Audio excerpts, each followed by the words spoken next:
second act, in terms of the audience that he's now been exposed to.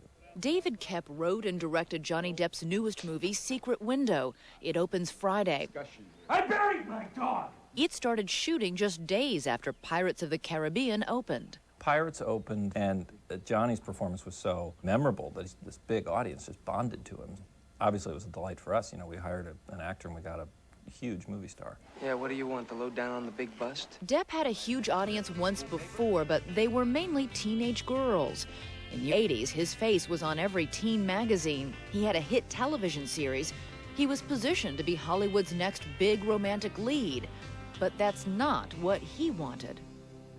I didn't want to be turned into some sort of saccharine bonbon. I just didn't want to be poster boy. And so the fight began. But you made a pretty deliberate decision after 4 years on this show and being a teen idol to go exactly the opposite. I tried, you know. I think you succeeded, but why? What was the thought process? The thought process, it was pretty simple. I remember all these scripts were coming in, you know, sort of, you know, action things or, you know, romantic lead things and stuff that seemed, all the life had already been sucked out of it, you know, so I just waited. Get in. The wait would lead to a slew of roles in films that often thrilled loyal fans and film critics, but tanked at the box office. Depp had a taste for the quirky visions of directors working on the distant tributaries of Hollywood's mainstream. Early on, there was Crybaby for Baltimore-based John Waters. And because he clicked at a meeting with visual visionary Tim Burton, Depp landed a role bigger names were after, Edward Scissorhands.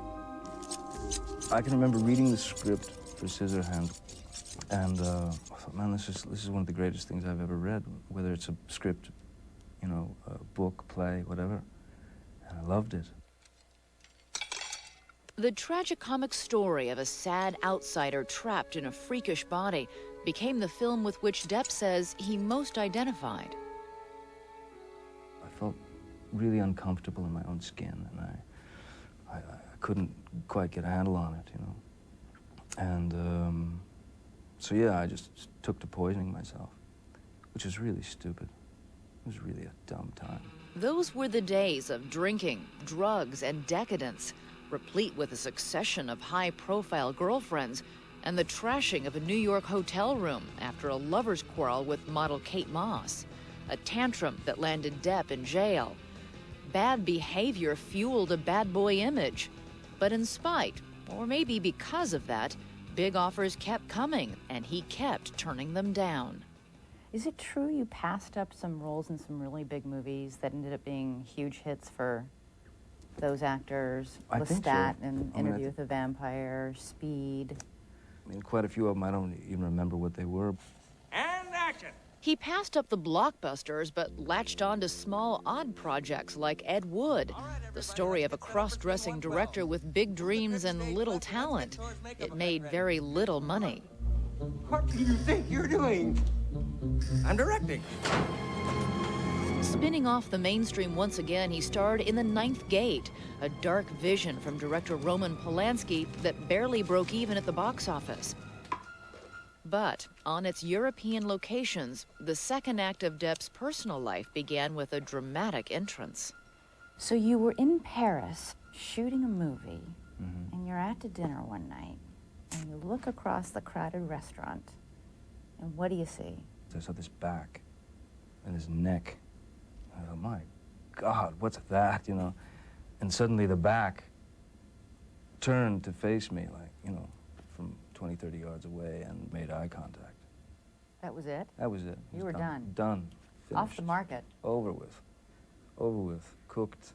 Her name was Vanessa Paradis, a French actress and pop star. The couple now has 2 children and lives in the south of France. Do you see yourself as a family man now? I mean, Yeah. is that the single most important part of your life? Oh, yeah. Well, that's everything. Oh, yeah. The cavorting of Act 1 turned into domesticity in Act 2.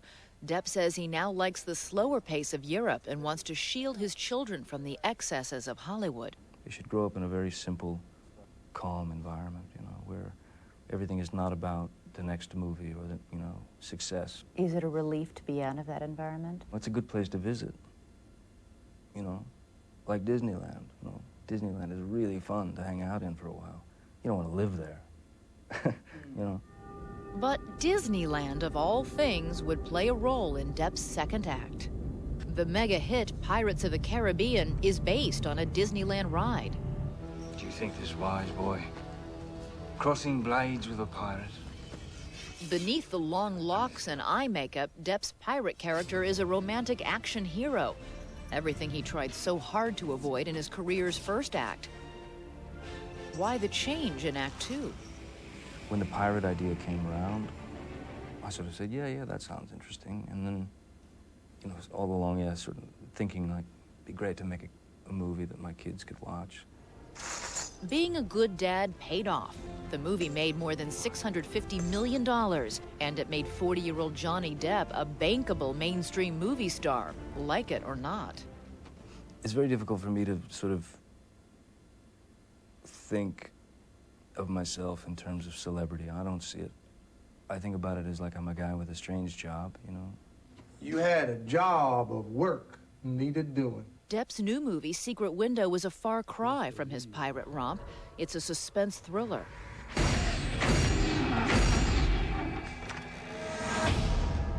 You stole my story. If you want to talk to someone about some grievance you feel you may have, you can call my literary agent.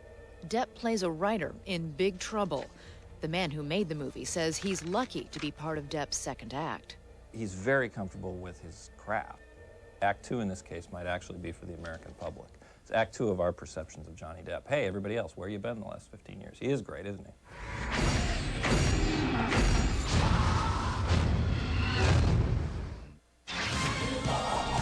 When 2020